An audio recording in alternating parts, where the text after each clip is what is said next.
mundo que hemos creado es un proceso de nuestro pensamiento. No se puede cambiar sin cambiar nuestra forma de pensar. Mi nombre es Joel García. Somos un grupo llamado Mentes en Desarrollo de la Universidad Península de Santa Elena y presentaremos un trabajo que pertenece al examen del segundo ciclo, junto con los integrantes de este grupo, quienes son Adriana Salinas, Carolina Yagual, Nicole Figueroa, Jocelyn Salazar, Katia Panchano, Lucía Magallán y María Lainez. Los temas que vamos a tratar hablan sobre corrientes del aprendizaje, cognitivismo, constructivismo, conectivismo, organizadores gráficos y tipos de utilidades. ¿En qué consiste corrientes del aprendizaje?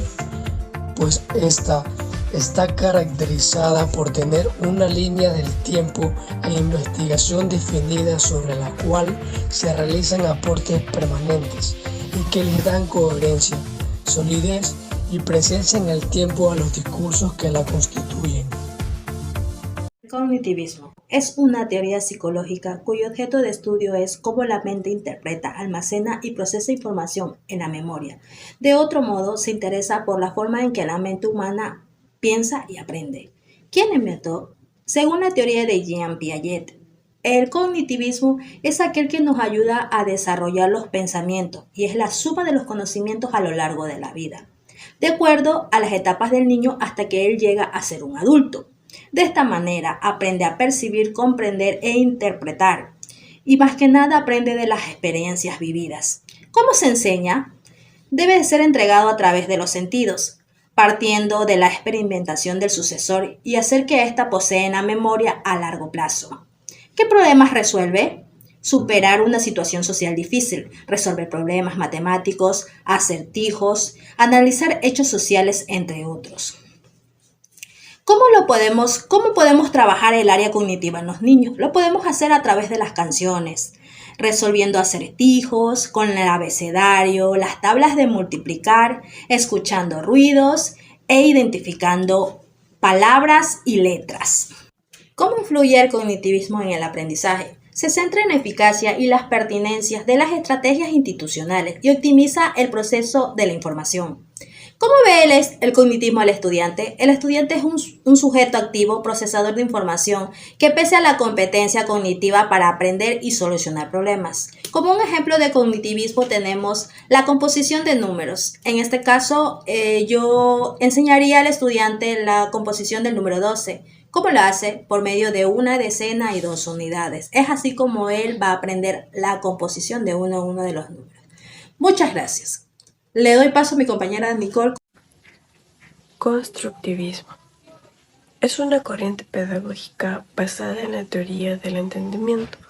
Postula la necesidad de dar al alumno los instrumentos para edificar sus propios métodos para solucionar un problema. ¿Cómo funciona? El docente se convierte en facilitador, tomando la iniciativa de guiar al estudiante de forma progresiva. Sin embargo, es el alumno el que se encarga de su proceso de aprendizaje con la ayuda del docente. Una de sus ventajas es promover el desarrollo del pensamiento y enseñar al estudiante a que siempre decir lo más importante. El constructivismo tiene el fin de que el alumno construya su propio aprendizaje, enseñándole a pensar, a desarrollar en el alumno un conjunto de habilidades cognitivas. Uno de los ejemplos es dar soluciones a casos y problemas reales, desarrollar actividades grupales para estimular la participación y negociación. A continuación, mi compañero. Conectivismo es una teoría del aprendizaje para la era digital que toma como base el análisis de las limitaciones del conductismo, conectivismo y constructivismo para explicar el efecto que la tecnología ha tenido sobre la manera en que actualmente vivimos, nos comunicamos y aprendemos. ¿Cuándo aparece el conectivismo? En el 2008 fue elaborada por George Siemens y por Steven Dams, basada en la investigación de las restricciones del conductismo, donde destaca como más alto representante John B. Watson. ¿Por qué es importante el conectivismo? Es importante por los cambios paradigmáticos educativos, porque permite la integración de la tecnología al proceso educativo con el propósito de dar una mayor calidad educativa al aprendizaje del individuo. Las características del conectivismo es que conecta las fuentes o nodos, contrasta las opiniones y el conocimiento almacenado. Saber si lo de hoy es mejor que lo del mañana. Y fomenta la conexión y el conocimiento sea actualizado. Los organizadores gráficos son herramientas que permiten organizar la representación gráfica y visual de una información, rescatando los aspectos más importantes. Sirve como una efectiva técnica para el aprendizaje. La ventaja fundamental de los organizadores gráficos es que apelan a la memoria visual. Suelen utilizar elementos gráficos como flechas, etiquetas, cuadros, que utilizan palabras y símbolos para plasmar un conocimiento de un diagrama. El objetivo final de este tipo de herramienta de aprendizaje visual es el estudiante, ya que aprenden del esquema tanto en el momento de realizarlo como cuando lo consulta para recordar conceptos. Al momento de hacerlo, el alumno debe aplicar habilidades como ordenamiento, comparación y clasificación de los temas tratados. A continuación, les daremos a conocer los siguientes organizadores gráficos. Como primer organizador gráfico tenemos los mapas conceptuales. Los mapas conceptuales nos permiten dar información más amplia y que su contenido sea de mayor agilidad al momento de leerla. Como segundo organizador gráfico tenemos los organigramas. Los organigramas son una representación gráfica que permite organizar tareas realizadas de una estructura jerárquica. Como tercer organizador gráfico tenemos los cuadros sinópticos. Los cuadros sinópticos representan la forma visual de resumir y organizar ideas de un tema, subtemas y conceptos. Estos a su vez identifican lo más importante del texto. Estas podrían ser en forma de tablas o llaves. Como cuarto organizador gráfico tenemos los esquemas. Los esquemas sirven para explicar conceptos complejos o métodos de estudios, ya que ayuda y facilita a entender el tema a tratar. Como quinto organizador gráfico tenemos los mapas de ideas o mapas mentales. Estos no tienen un orden jerárquico, solo identifican las ideas principales.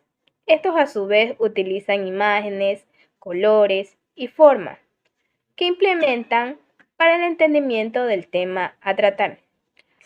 A continuación, mi compañera Jocelyn Salazar dará a conocer 6 organizadores gráficos más. Adelante, compañera. Gracias, Adrián. Para complementar lo que acabó de mencionar mi compañera, a continuación les hablaré sobre otro grupo de organizadores gráficos. Como podemos observar aquí, tenemos a los diagramas de flujo, que se encargan de ayudarnos a describir de manera secuencial los pasos de un proceso, mediante el uso de rectángulos, de cuadrados, de rombos, de círculos, líneas, entre otros más símbolos.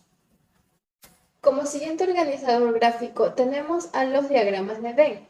Estos suelen usar círculos u otras formas para representar semejanzas o diferencias entre uno o más elementos. Por otro lado, cuando hablamos de línea de tiempo, nos referimos de manera literal a que este tipo de organizadores gráficos usan o una flecha o una línea para representar sucesos ocurridos en una línea de tiempo determinada. Por otra parte, también tenemos a la rueda de atributos. Este tipo de organizador gráfico normalmente se lo utiliza para dar a conocer características o, como bien su nombre lo indica, atributos de algún tema en específico, como podemos observar aquí en el ejemplo. A continuación, aquí tenemos el organizador gráfico de la telaraña, que se encarga de visualizar y ordenar las ideas alrededor de un tema central. Finalmente, pero no menos importante, tenemos el organizador gráfico de causa y efecto, también conocido como el diagrama espina de pescado. Esta es una herramienta que se suele utilizar para visualizar y analizar causas y efectos de un problema o una situación. El uso de los organizadores gráficos. El uso continuo de estas herramientas nos lleva a desarrollar habilidades y destrezas que no son muy útiles. Por ejemplo, cuando queremos presentar un resumen de algún contenido que estamos revisando o cuando recolectamos y organizamos información sobre un proyecto. Es aquí donde juegan un rol muy importante los organizadores gráficos, pues con ellos se pueden analizar, evaluar y pensar de manera crítica. Es decir, se los puede comparar, hacer contraste y crear interrelaciones visuales de la información. Con el uso de diagramas, los estudiantes están en capacidad de manejar gran cantidad de información y toman sus decisiones basándose en la comprensión y relación que obtuvieron al procesarla. Utilizar los organizadores gráficos en los procesos de enseñanza-aprendizaje tiene su soporte en las múltiples ventajas que ofrecen para impulsar aprendizajes es significativo y desarrollar ciertas habilidades que benefician el aprender a pensar, así como el aprender a aprender. Cuando utilizamos los organizadores gráficos como estrategias para el aprendizaje, se obtienen los siguientes beneficios. Clarificar el pensamiento, aprendes a través de las observaciones, cómo puedes resolver unas ideas con otras.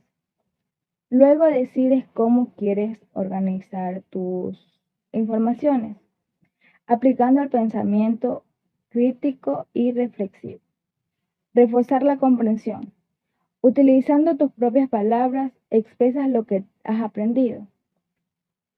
Integrar nuevo conocimiento. Hacer uso de organizadores gráficos permiten relacionar conceptos e ideas, hacer interpretaciones, resolver problemas, diseñar planes, etc.